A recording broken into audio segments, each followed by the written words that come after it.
G'day and welcome back to this episode of Painting Oathsworn. In this episode we are painting the Warden and we're going to talk about freehand. Painting freehand can be one of the more challenging things to do on figure painting, and in fact it's one area that I still struggle quite a lot myself. For me, the design being simple is a key part of what we're trying to do with freehand. If you work on something that's too elaborate, you open up opportunities for you to make mistakes as well as get frustrated with the whole process. Keeping the design very simple will not only allow it to look good from a distance, but also make it easier for you during the paint itself. Let's get started. Freehand is going to be a topic that I do not have a lot of great tips for. I'm sorry to say this is an area that I am still learning myself. So what I'm going to talk about in this video is just a real step-by-step thought process around why I'm doing the things that I'm doing on this Warden figure.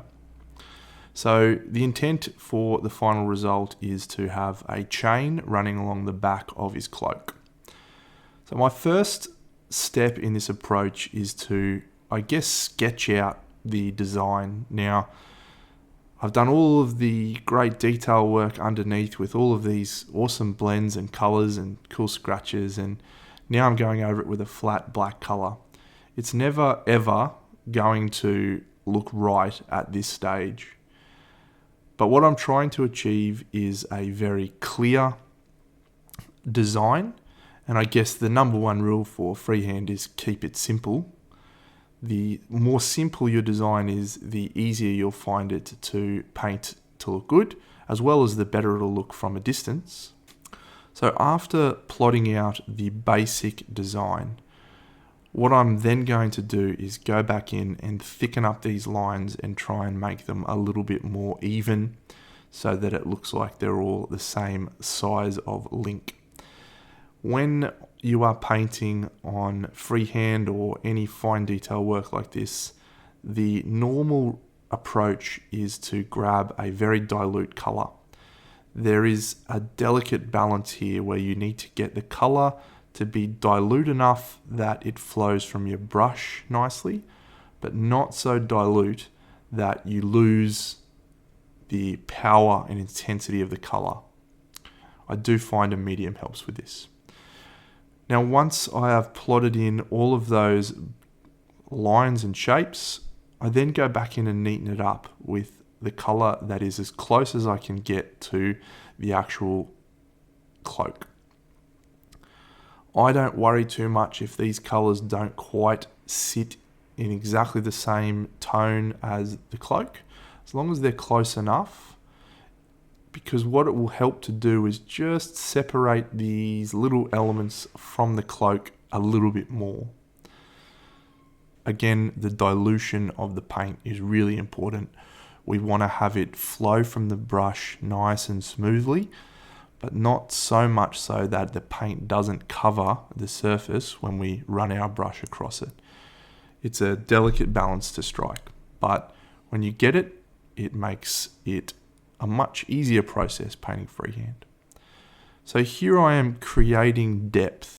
I'm adding separation between these black shapes at the moment. Now, all of these little shapes still look irregular and do not look like the same length and width. And again, please go easy on me. Freehand is not a strength of mine. As we continue though, I guess my golden rule for freehand is it's okay to not be good, because you can just continue working over this area until it gets good. It's not something that will not work if you just repeat and repeat until you get it looking right. So here I've gone back to the black. Once again, I'm just lining in those colors. I find it easier to subtract or add from a specific shape already that's already on there than I do painting a straight line. When I can start my brush in the center of an area that's been painted and then move it outwards just slowly expanding that shape, I find that much easier than trying to create something out of the blue. Alright, so we've built up our basic shapes, and now what we need to do is sell the illusion of metal. And I want it to look like a dark metal, but metal is reflective. So what we're doing is we're adding grey elements, and these elements are being placed in a very specific location, which is where the light would be reflecting if this was an object that was non-metallic metal. It's a pretty difficult concept to explain in an 11-minute video, but consider the light source, consider where the light is going to reflect from, and you'll see where I've placed those highlights. Now, all of these little lines that are done in this warmer, it's actually a yellow color, are all about trying to convince the viewer that they're looking at a metal that's been painted on. And so we're doing that with these little spots of light and with the deep shadows that still exist on there, which is obviously the black that we've done. Already, I think you can see that this is starting to look significantly better. And that's because we've added depth. And when you just have the flat black alongside the element that has already been painted and has depth and shadow, it's easy for you to think, oh, this doesn't look very good, and give up. So sometimes it's just a matter of persevering, continuing to work through, neaten lines, straighten things up until it starts to look a little bit more effective. So again, I'm still going back in with that lighter cloak color. We're neatening up edges and lines and just trying to make it feel like all of those links are the same length and width. So the yellow color is a very similar color to what you see on that fur just above. So that's helping to tie the colors together. I'm now adding some rust, once again reinforcing that this environment is not a fun place to live. Everything is rusted and worn. I don't know why someone would paint rusty metal on a cloak. Doesn't make a lot of sense when you think about it, Deno, but it's okay. We'll just pretend it's dirt. The final stage that I'm doing is re-adding the shadow. Now this final line is about separating each of these elements clearly and defining them clearly from each other. I mean, this entire process from painting these little links to now has taken us 8 minutes, and all of those little elements have come together just through backwards and forwards working on refining, smoothing, and making sure that each of these elements is exactly the same shape and exactly the right shape. So I guess the only advice which I feel unqualified to give for freehand is keep it simple, go backwards and forwards, and refine as much as you feel is necessary.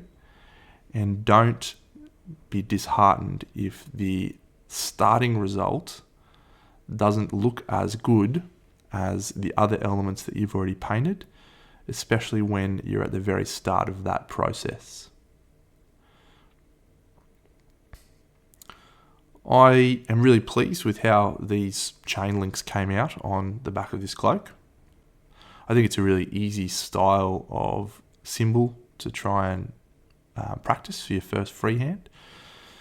The shield on the front of the figure is another area where you can practice some larger freehand elements. Now, if you want to see me fail abysmally at freehand, feel free to watch the full paint through where I do the shield and it looks terrible and I have to redo it. So, as I've said right at the start, this is not about having miniatures that are competition winning standard.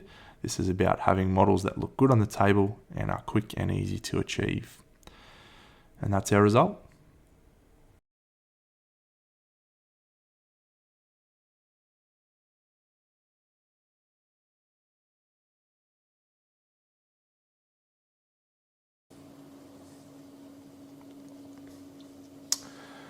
And that was it. This is the final episode on Painting Oathsworn, on the heroes themselves. If you're interested in seeing the full paint through on the Warden, it is of course down below in the description. The first of these episodes is painting the armory and how to approach the unique challenge that having those pieces separate presents. The last episode will be on painting big models and terrain, and unfortunately we're going to have to wait for my game to arrive before I can release that episode. But that will bring to a conclusion the whole Painting Oathsworn series. I hope you've enjoyed this episode. I'm looking forward to the next one where we discuss the armory. Big Dano out.